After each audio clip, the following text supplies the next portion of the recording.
بتا سکتے ہیں ہمیں کہ انہیں یہاں سے بھیجنے پہ کس نے مجبور کیا یہاں سے نکلنے پہ؟ He has written a letter to you. What action was taken?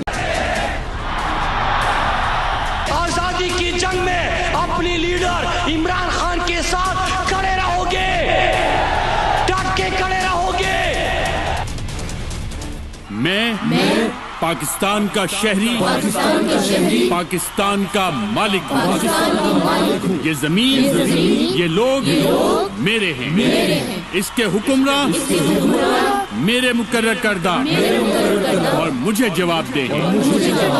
میں عہد کرتا ہوں کہ میں ہر اس شخص یا ادارہ، خواہ اندرونی یا بیرونی، جو اس ملک کے خلاف کام کرے گا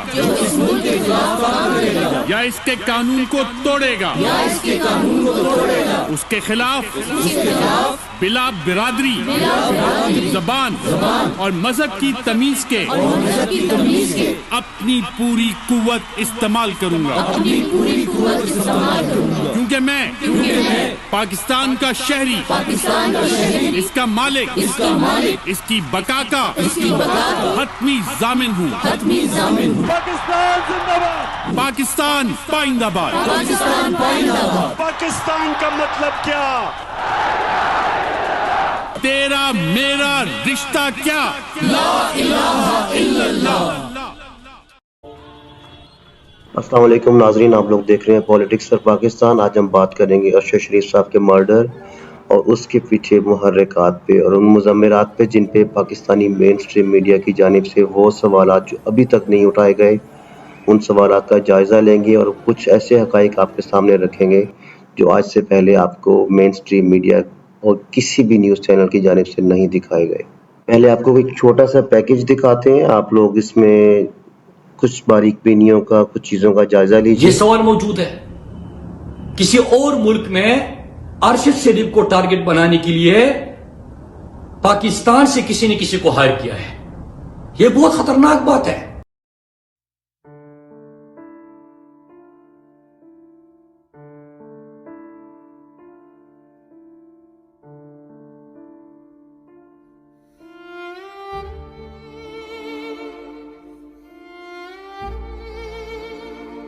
جی ناظرین، آپ نے دیکھا ابھی مراد سعید کا بیان اور ابھی یہ نیروبی کے گورنر جو بول رہے ہیں کہ Pakistani killer squad was after ہم، سونکو۔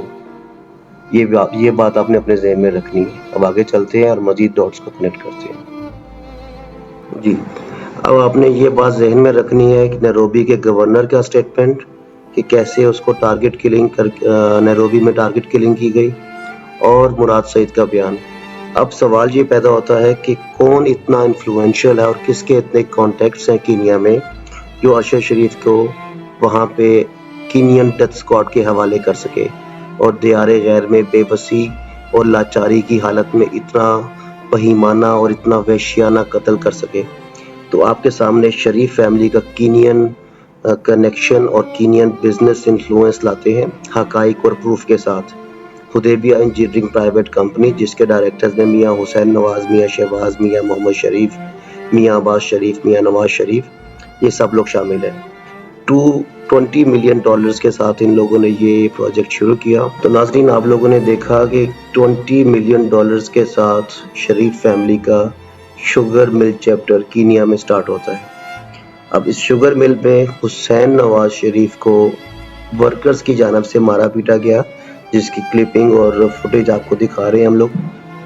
اس میں اس کو مارا بھی گیا اور اٹھا کے مل سے باہر پھینکا گیا، جس کا ایک وٹنس اور سٹیٹمنٹ آپ کو ابھی دکھاتے ہیں کیسے حسین نواز کو وہاں کے فارمرز نے مارا اور اٹھا کے باہر پھینک دیا۔ اب یہی شریف فیملی دیوالی کی آڑ میں کیک کاٹ کر، جن کی خوشی ان سے چھپائے نہیں چھپتی تھی، اس دن جب ساری قوم غمزدہ تھی اور انتہائی تکلیف کے عالم میں تھی، یہ لندن میں اپنی خوشیاں منا رہے تھے اور یہ اس ملک کے حکمران کہلاتے ہیں، خود کو حکمران کہتے ہیں، اور اس قوم کے دکھ درد، قوم کی تکلیف، قوم کے رنج و غم سے کوسوں دور تک ان کا کوئی تعلق نہیں ہے، بلکہ اس دن مریم نواز نے جس طرح کا بے حسی پر مبنی ٹویٹ کیا، وہ سکینہ اور انات سے بھری ہوئی شخصیت کی بھرپور عکاسی کرتے ہیں کہ یہ لوگ کس طرح کے لوگ ہیں کہ ایک میت، ایک لاش سے بدلہ لینے سے بھی باز نہیں آئے۔ اب بات کرتے ہیں پاکستانی انویسٹیگیشن کی، پاکستانی گورنمنٹ کی انویسٹیگیشن، ان کے انٹرسٹ اور اس کے اوپر کی جانے والی سیاست۔ سب سے پہلے تو آپ یہ تصویر ملاحظہ فرمائیں جس میں پاکستانی ڈیلیگیشن جب ساری قوم غم و غصہ کی حالت میں ہے، شدید رنج و الم کی حالت میں ہے، پاکستانی ایمبیسی کے لوگ کینین حکام کے ساتھ بیٹھ کر بجائے کہ اس کیس کی ڈیٹیلز اور انویسٹیگیشن پہ فوکس کریں، موبائل پہ گیم کھیل رہے ہیں، جو آپ تصویر میں ملاحظہ بھی فرما رہے ہیں۔ اس کے بعد کینین اٹاپسی رپورٹ جو کہ دوحہ میں وہ انویلپ کھولا گیا ارشد شریف کی وائف کے مطابق، اور جس میں سے کچھ پیپرز مسنگ ہیں، وہ ان کو نہیں مل سکا۔ پمز ہاسپٹل کے ڈائریکٹر جو کہ سر عام ٹی وی پہ آگے جھوٹ بولتے ہیں کہ فیملی نے اٹاپسی رپورٹ نہیں مانگی، وہ بالکل آج جھوٹا ثابت ہو گیا۔ اٹاپسی رپورٹ فیملی کو نہیں دی گئی لیکن اپنے من پسند صحافیوں کے ذریعے ٹی وی پہ سرکولیٹ کر دی گئی، اور ایک بار پھر سے اس دکھی فیملی کا جو اپنے بچے، ایک ہسبینڈ، دونوں بیٹے جو کہ پاکستان آرمی اور اپنی قوم اور اپنی وطن کے لیے جان سے ہاتھ دھو بیٹھے، ان کے زخموں کو پھر کریدا گیا، ان کے زخموں میں پھر نمک ڈالا گیا، اور ان کو اٹاپسی رپورٹ نہیں دی گئی اور ان کو جھوٹا ثابت کرنے کی کوشش کی گئی ٹی وی پر۔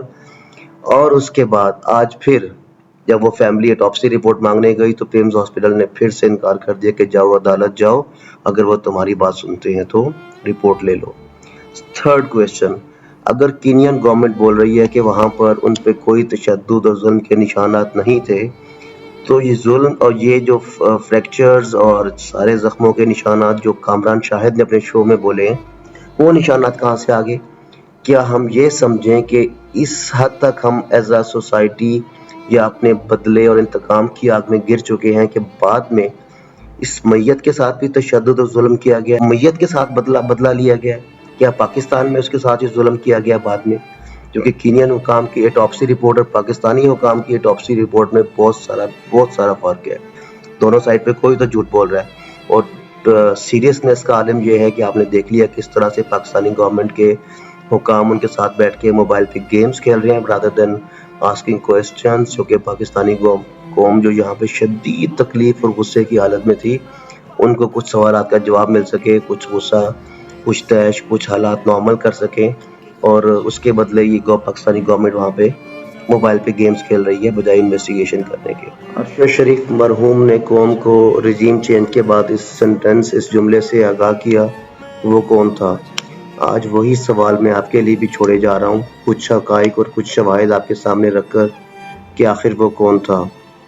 ہماری طرف سے الوداع، اپنا اور اپنے گردنواں میں سب کا خیال رکھیے گا، فی امان۔